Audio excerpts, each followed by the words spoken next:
Gregor McGregor.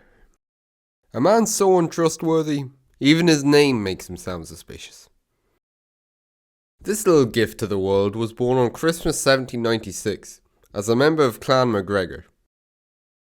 Coming from a long line of soldiers, the second he was old enough, he paid his way into becoming a captain and married the daughter of an admiral. Now, not being the kind of guy who enjoys work, he eventually left the military after getting into an argument with one of his higher officers.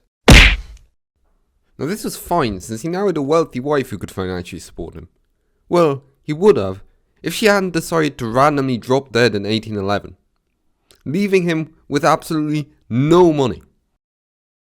After evaluating his options, he did the only logical thing someone in his situation could do.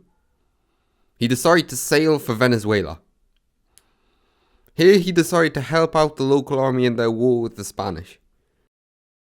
And despite the fact that he might have genuinely been one of the worst military commanders of all time, and he ran away at just about every possible opportunity, his men somehow managed to win some important battles, which led to Gregor receiving a lot of shiny medals and awards.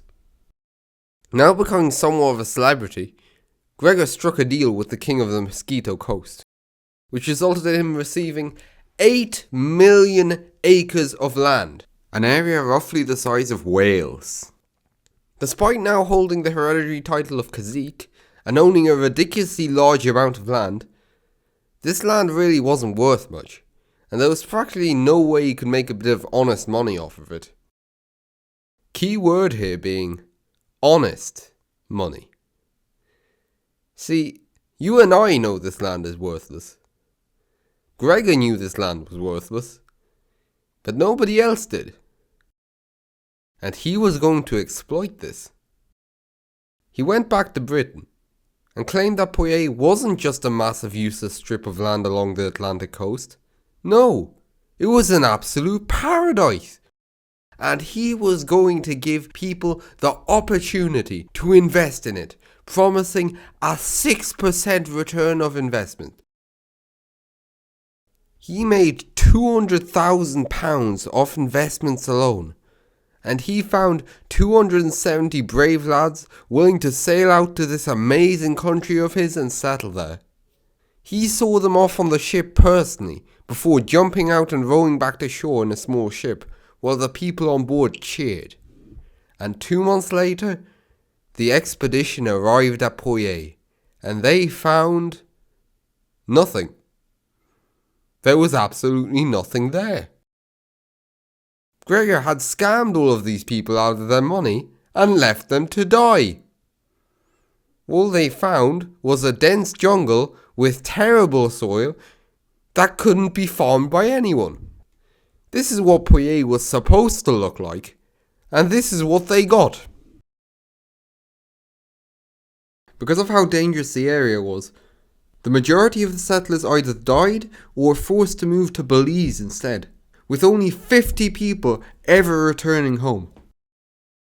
Now, by the time they had returned home, Gregor had made even more money from the same scheme in France, and by all accounts, he should have been chased down in the streets and had his head stuck on a pike for the things he'd done to these people.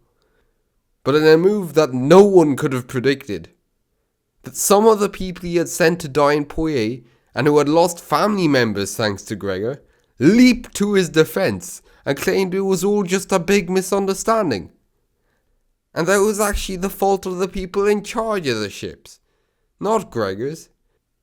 Gregor would never swindle people out of their money and leave them to die. Without profit incentive. So by the end of it, Gregor was acquitted. And it looks like everything worked out okay. Well, apart from the fact that Gregor managed to somehow crash the economy. You see, the fact that so many people had lost that much money that fast helped cause a stock market crash. So large it was felt from France to North America. Gregor was mostly unaffected by this, because of course he was, and after chilling for a bit in Britain, he went back to Venezuela, where he was welcomed as a hero and received a hefty pension from the president. He lived there for the rest of his life, getting away with everything and dying at the age of 58. So it just goes to show, crime does sometimes pay.